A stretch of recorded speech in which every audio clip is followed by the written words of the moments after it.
नमस्ते नमस्ते नमस्ते, मेरा नाम है यश पहाड़िया और मैं आप सबका स्वागत करता हूं विष्णु के फिल्म्स में। आप सभी को नवरात्रि की बहुत बहुत शुभकामनाएं और दिल से मेरी ऐसी इच्छा है कि माता रानी आप सबकी मनोकामनाएं पूरी करे और आप सबको हमेशा खुश रखे।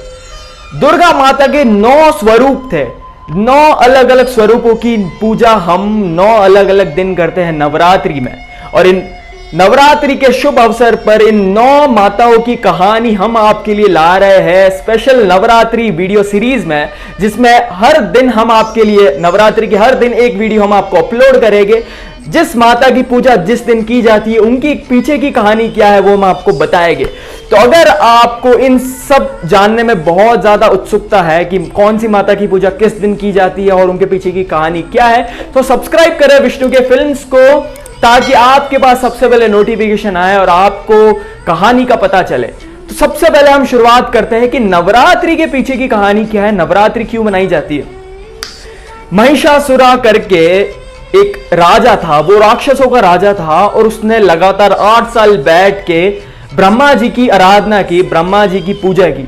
ब्रह्मा जी बहुत प्रसन्न हुए महिषासुरा से और महिषासुरा को ब्रह्मा जी ने एक वरदान दिया कि कोई भी मर्द या कोई भी पुरुष तुझे नहीं मार सकता। और इस वरदान का गलत इस्तेमाल करके महिषासुरा ने बहुत तबाही मचाई। धरती लोक, पृथ्वी लोक, माफ कीजिएगा धरती लोक, स्वर्ग लोक, यहाँ पे बहुत तबाही मचाई। ब्रह्मा विष्णु महेश ने एक शक्ति को जन्म दिया महिषासुर का वध करने के लिए और उस शक्ति को हम माता दुर्गा के नाम से जानते हैं। अब माता दुर्गा के कंधों पे यह जिम्मेदारी थी कि महिषासुरा का वध करना है और सबको बचाना है और इसकी दहशत खत्म करनी है। 9 रात 9 दिन माता दुर्गा ने महिषासुर से लड़ाई की और 10वें दिन महिषासुरा का वध करके यह साबित किया कि कभी भी बुराई की जीत नहीं हो सकती, हमेशा अच्छाई की जीत होगी। तो ये कहानी थी नवरात्रि के पीछे। और नवरात्रि के पहले दिन माता दुर्गा के पहले स्वरूप, पहले पावन रूप जिनको हम शैलपुत्री माता के नाम से जानते हैं, उनकी पूजा की जाती है। शैलपुत्री माता का दूसरा नाम सती भी था।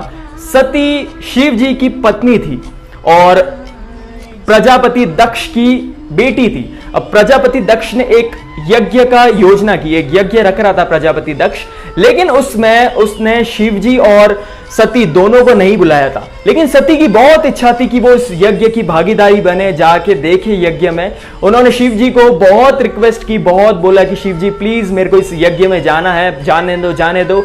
लेकिन शिवजी मना करते रहे, बोलते रहे कि हमें आमंत्रण नहीं मिला है तो हम नहीं जा सकते।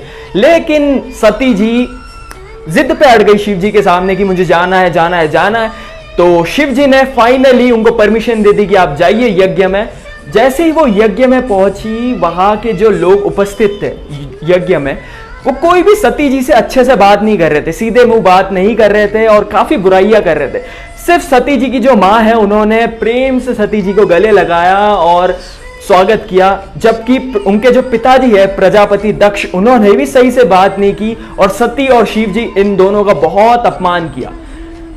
अब सती को खुद का और उनके पति शिव जी का अपमान सहन नहीं हुआ और उन्होंने जो यज्ञ में आग थी उसमें जाके अपने प्राण गंवा दिए, अपने प्राण का त्याग दे दिया। और जब ये बात शिव जी को पता चली कि सती जी ने अपने प्राण त्याग दिए उस यज्ञ में, वो बहुत दुखित हुए और गुस्से में आके उन्होंने उस यज्ञ को भस्म कर दिया।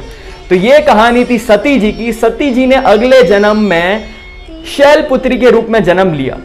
अगले जन्म वो पहाड़ों में पैदा हुई और शैलपुत्री नाम उनका रखा गया। शैल मतलब पर्वत और पुत्री मतलब बेटी, तो शैलपुत्री इसलिए उनका नाम पड़ा। माता जी की पहली स्वरूप है ये और इनको हम पार्वती जी के नाम से भी जानते हैं।